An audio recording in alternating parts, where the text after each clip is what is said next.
Welcome into MLSsoccer.com's Playoff Central with Greg Lalas. I'm Jason Saghini. The New England Revolution are on to MLS Cup for the 5th time in franchise history. Of course, Greg, they will be looking for victory number 1 in MLS Cup. They get a 2-2 draw at home at Gillette Stadium in front of 30,000 plus fans, and they go through 4-3 on aggregate. What a series this was. Well, the energy at Gillette Stadium tonight was incredible, and we saw the energy at Red Bull Arena last week in a similar way.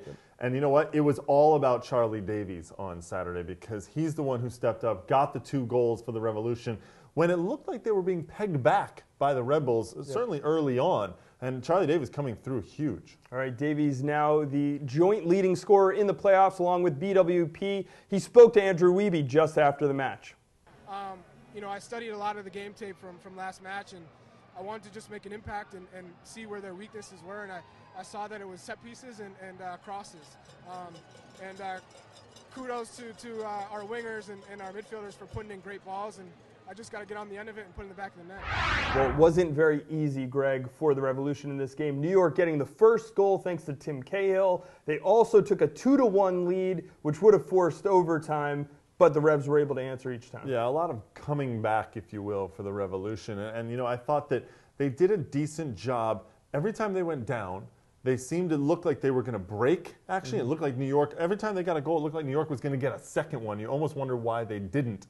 But each time, there's something that just flipped in the midfield. There was a giveaway by New York, and the Revolution took advantage of that. I thought Scott Caldwell had a terrific game in the midfield for New England. And then, of course, Davies with the finishing up top. And another guy in the midfield you have to give credit to, Chris Tierney, with assists on both of those goals, which is funny because usually when you talk about the Revs and their midfield, you're talking about Nguyen and Jermaine Jones. But you know what? There was also, it's true, but there was a tactical shift that Jay Heaps made in this one by bringing in Kevin Alston into the starting lineup, pushing Tierney in the midfield. That stopped Lloyd Sam, who had probably been the most dangerous player for the Red Bulls in the first leg.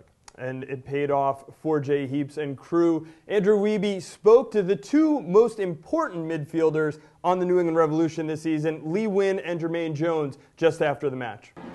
The boys performed amazing, and there was still a lot to be done, you know, before this game. So the boys worked hard, pulled out a great effort, and you know, I can't even describe this moment right now. I'm so happy for myself and for everybody else, and you know, for my friends and family who came out. This is so much right now, so emotional. This was not a game for the faint of heart. There were so many swings.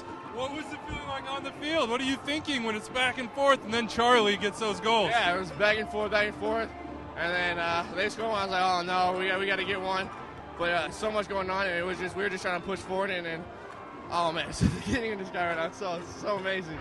You know, when I come here, I make my first game in Toronto, and I come in, I can feel that this is a good team, like a small family, you know.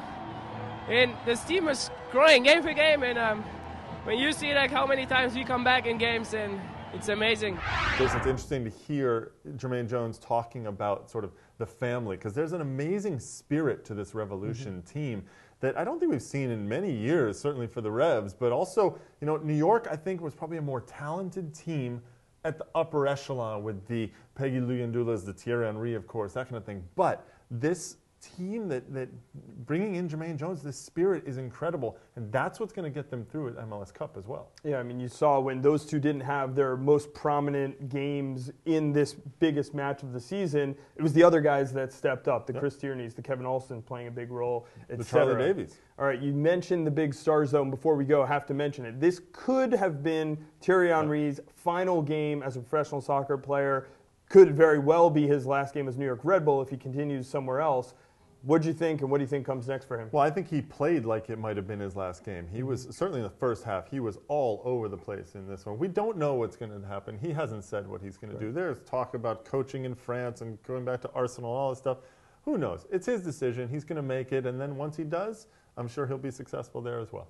All right, Thierry Henry almost had a phenomenal assist to Tim Cahill. And probably should have had a goal. Cahill puts it over. New York had their chances in this game. They were not able to finish it off in the end. Where were you, Bradley Wright Phillips? New England goes through with a 2-2 scoreline in this game, 4-3 aggregate scoreline. Overall for the series, they will take on the winner of the Seattle Sounders LA Galaxy series. LA, of course, up 1-0. That game, 9:20 p.m. Eastern Time on Sunday night. And, of course, MLSsoccer.com will have all the coverage leading up to that game and to MLS Cup.